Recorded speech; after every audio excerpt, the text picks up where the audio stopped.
Une anthologie des lectures des paroles de Dieu Tout-Puissant.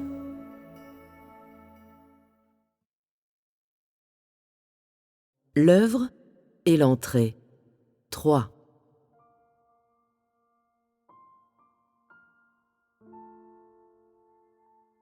Dieu a beaucoup confié aux humains et a également abordé leur entrée d'innombrables manières. Mais parce que le calibre des gens est considérablement médiocre, beaucoup de paroles de Dieu n'ont pas réussi à prendre racine. Il y a diverses raisons qui expliquent ce calibre médiocre, comme la corruption de la pensée et de la morale humaine, et le manque d'éducation appropriée. Des superstitions féodales qui ont sérieusement pris le contrôle du cœur de l'homme, des modes de vie dépravés et décadents qui ont logé de nombreux maux dans les coins les plus profonds du cœur humain.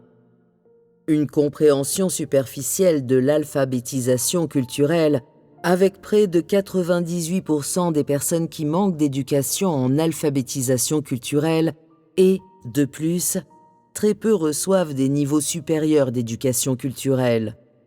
Par conséquent, les hommes n'ont absolument aucune idée de ce que l'on entend par Dieu ou l'Esprit, mais n'ont qu'une image vague et peu claire de Dieu acquise à partir des superstitions féodales.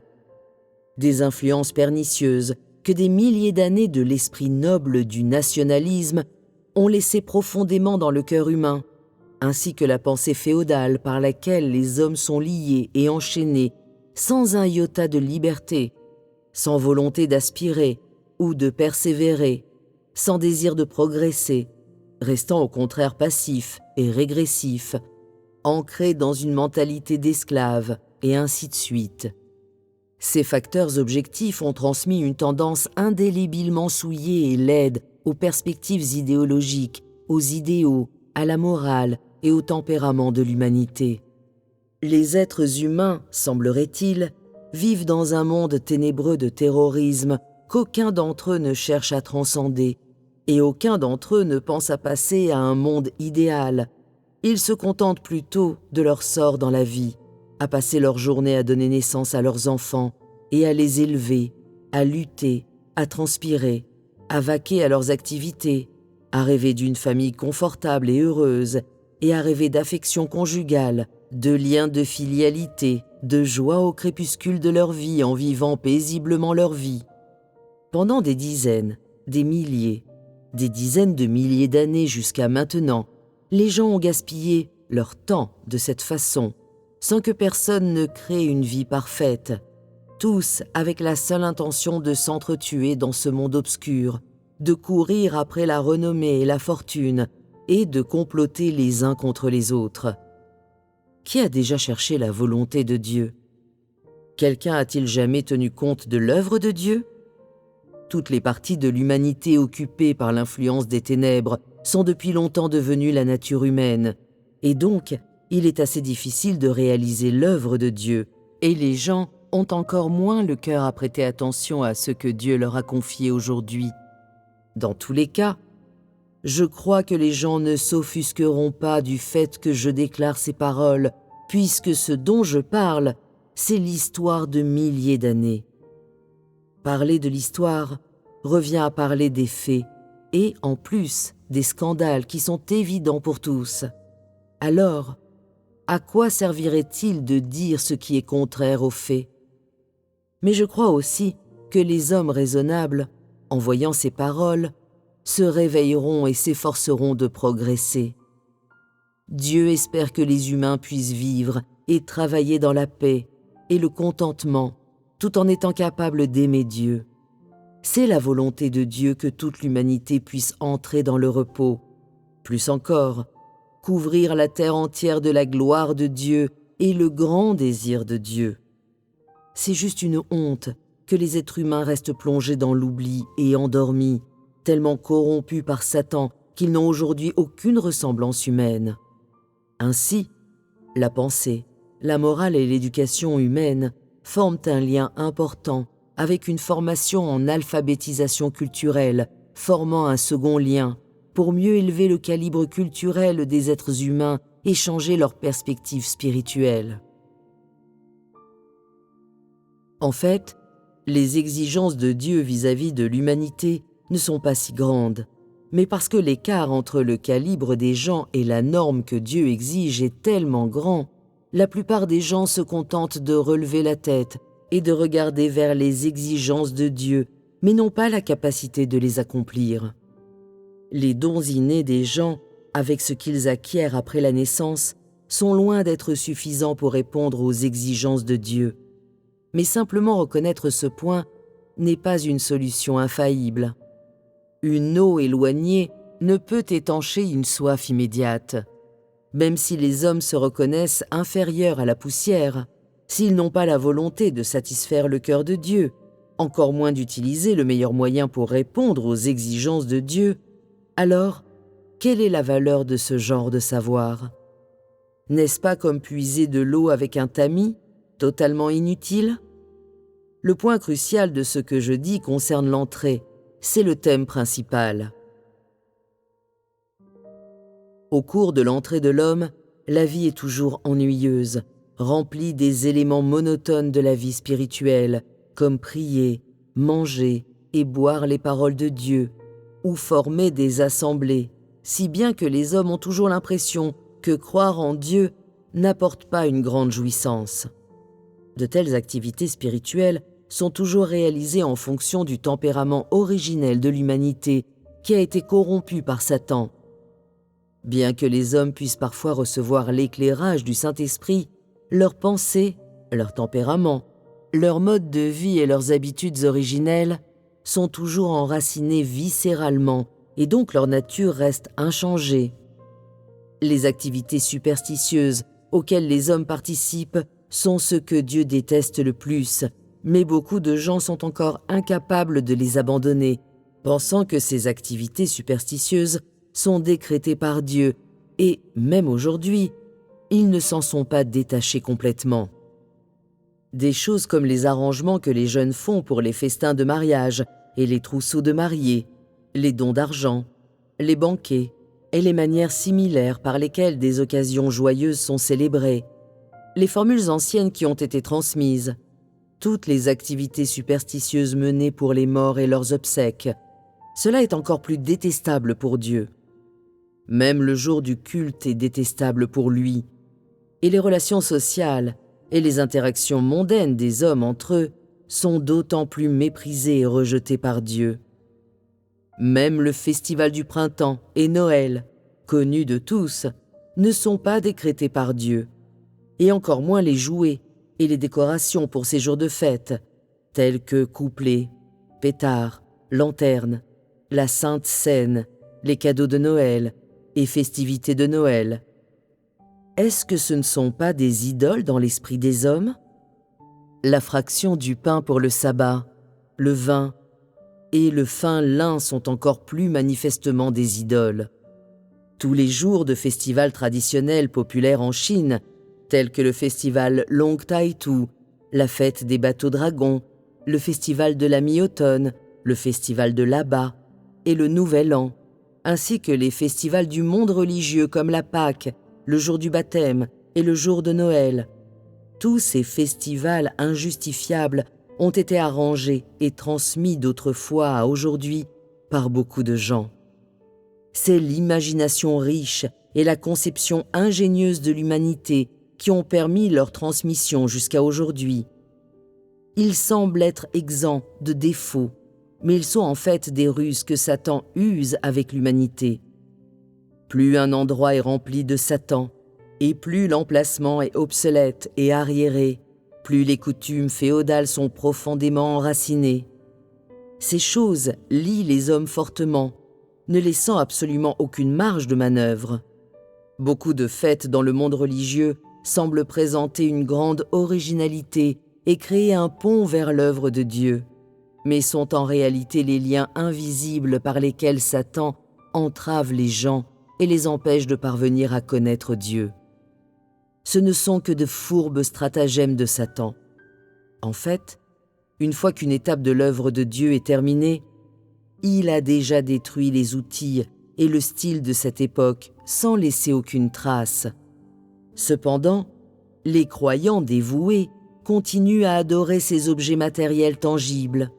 En même temps, ils relèguent ce que Dieu a au fond de leur esprit, ne l'étudient plus, semblant être pleins d'amour pour Dieu alors qu'ils l'ont chassé de la maison depuis longtemps et ont placé Satan sur la table en vue de l'adorer.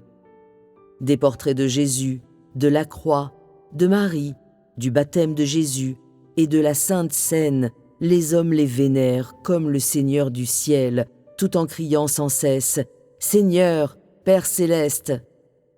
Tout cela n'est-il pas une plaisanterie? À ce jour, beaucoup de dictons et de pratiques semblables qui ont été transmis parmi l'humanité sont odieux pour Dieu. Ils gênent sérieusement la progression pour Dieu et, en outre, créent d'énormes revers à l'entrée de l'humanité. Mettant de côté la mesure dans laquelle Satan a corrompu l'humanité, l'intérieur des gens est complètement rempli de choses comme la loi de Witness Lee, les expériences de Lawrence, les études de Watchman Nee et l'œuvre de Paul. Dieu n'a simplement aucun moyen de modeler les êtres humains parce qu'ils sont trop pleins d'individualisme, de lois, de règles, de règlements, de systèmes et autres choses semblables. Ces choses, en plus des tendances superstitieuses féodales des hommes, ont capturé et dévoré l'humanité. C'est comme si les pensées des hommes étaient un film intéressant qui raconte un conte de fées en couleur avec des êtres fantastiques qui voyagent sur les nuages, tellement imaginatifs qu'ils étonnent les hommes, les laissant hébétés et bouche bée. Pour dire la vérité, l'œuvre que Dieu vient faire aujourd'hui consiste principalement à s'occuper des attributs superstitieux des êtres humains, de les dissiper et de transformer complètement leur perspective mentale. L'œuvre de Dieu n'a pas duré jusqu'à aujourd'hui par la transmission entre les générations au sein de l'humanité. C'est une œuvre qu'il a personnellement initiée et complétée, sans nul besoin de contribuer à l'héritage d'un certain homme spirituel ou d'hériter de toute œuvre d'une nature représentative faite par Dieu dans une autre époque. Les êtres humains ne doivent pas se préoccuper d'aucune de ces choses.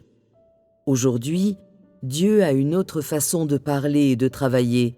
Alors pourquoi les êtres humains devraient-ils se créer des problèmes? Si les humains parcourent le chemin d'aujourd'hui dans le courant actuel, tout en perpétuant l'héritage de leurs ancêtres, ils n'atteindront pas leur destination. Dieu ressent une répugnance profonde pour ce mode particulier de comportement humain, tout comme il abomine les années, les mois et les jours du monde des humains. La meilleure façon de changer le tempérament humain est de réparer ces parties du cœur humain les plus intimes qui ont été profondément empoisonnées, permettant aux hommes de commencer à changer leurs pensées et leur morale. Tout d'abord, les hommes doivent voir clairement que tous ces rites religieux, ces activités religieuses, ces années, ces mois et ces festivals sont odieux pour Dieu. Ils devraient se libérer de ces liens de la pensée féodale et extirper toute trace de leur propension profondément ancrée à la superstition. Tout cela est inclus dans l'entrée de l'humanité. Vous devez comprendre pourquoi Dieu conduit l'humanité hors du monde séculier et encore une fois, pourquoi il conduit l'humanité loin des règles et règlements. C'est la porte par laquelle vous entrerez. Et même si ces choses n'ont rien à voir avec votre expérience spirituelle, elles sont les plus grands obstacles qui bloquent votre entrée, qui vous empêchent de connaître Dieu. Elles forment un filet qui empêtre les gens. Plusieurs hommes lisent trop la Bible et peuvent même réciter de mémoire de nombreux passages de la Bible. Dans leur entrée, aujourd'hui, les gens utilisent inconsciemment la Bible pour évaluer l'œuvre de Dieu, comme si la base de cette étape dans l'œuvre de Dieu était la Bible et sa source était la Bible. Lorsque l'œuvre de Dieu est conforme à la Bible, les hommes supportent fortement l'œuvre de Dieu et le considèrent avec une nouvelle valeur. Lorsque l'œuvre de Dieu va à l'encontre de la Bible, les hommes deviennent tellement anxieux qu'ils commencent à transpirer, en la sondant comme la base de l'œuvre de Dieu. Si l'œuvre de Dieu n'est pas mentionnée dans la Bible, les gens ignorent Dieu. On peut dire qu'en ce qui concerne l'œuvre de Dieu aujourd'hui, La plupart des hommes l'acceptent avec précaution et avec prudence. Ils lui accordent une obéissance sélective et sont indifférents au fait de la connaître. Quant aux choses du passé, ils en retiennent la moitié et abandonnent l'autre. Est-ce qu'on peut appeler cela une entrée? En gardant les livres des autres comme des trésors et en les traitant comme la clé d'or de la porte du royaume, les hommes ne manifestent aucun intérêt pour ce que Dieu exige d'eux aujourd'hui. En outre, de nombreux experts intelligents tiennent les paroles de Dieu dans leur main gauche et les chefs-d'œuvre des autres dans leur main droite, comme s'ils voulaient trouver la base des paroles d'aujourd'hui à l'intérieur de ces chefs-d'œuvre de base, afin de prouver complètement que les paroles de Dieu sont correctes, et ils expliquent même les paroles de Dieu à d'autres en les intégrant aux chefs-d'œuvre, comme s'ils étaient au travail. Pour dire la vérité, il existe de nombreux chercheurs scientifiques dans l'humanité qui n'ont jamais eu une haute opinion des dernières réalisations scientifiques d'aujourd'hui, des réalisations scientifiques sans précédent, de sorte que les hommes sont tous autonomes, prêchent partout, en se confiant à la qualité de leur langue d'argent, et font étalage du bon nom de Dieu. Entre-temps, leur propre entrée est en péril, et ils semblent être aussi loin des exigences de Dieu que la création l'est à partir de ce moment-là. Combien est-il facile de faire l'œuvre de Dieu? Il semble que les hommes ont déjà pris la décision de laisser une moitié d'eux-mêmes dans le passé et d'emmener l'autre moitié dans le présent, de livrer la moitié à Satan et de présenter la moitié à Dieu, comme si c'était la façon de soulager leur conscience et d'éprouver un sentiment de confort. Le monde intérieur des hommes est tellement insidieux. Ils ont peur de perdre non seulement le lendemain, mais aussi hier, profondément peur d'offenser à la fois Satan et le Dieu d'aujourd'hui, qui semble être et pourtant ne pas être. Parce que les gens n'ont pas réussi à cultiver leur pensée et leur morale correctement, ils manquent exceptionnellement de discernement et ils ne peuvent tout simplement pas dire si oui ou non l'œuvre d'aujourd'hui est celle de Dieu. C'est peut-être parce que la pensée féodale et superstitieuse des hommes est si profonde qu'ils ont longtemps placé la superstition et la vérité, Dieu et les idoles, dans la même catégorie, ne se souciant pas de distinguer ces choses, et ils semblent incapables de discriminer clairement, même en se creusant les méninges. C'est pourquoi les êtres humains se sont arrêtés dans leur avancée et ne progressent plus. Tous ces problèmes découlent du manque d'éducation idéologique des hommes, ce qui crée de grandes difficultés à leur entrée. En conséquence, les hommes ne s'intéressent jamais à l'œuvre du vrai Dieu, mais s'attachent obstinément au travail de l'homme comme s'ils en avaient été marqués. Ces derniers, ne sont-ils pas les thèmes les plus récents dans lesquels l'humanité devrait entrer?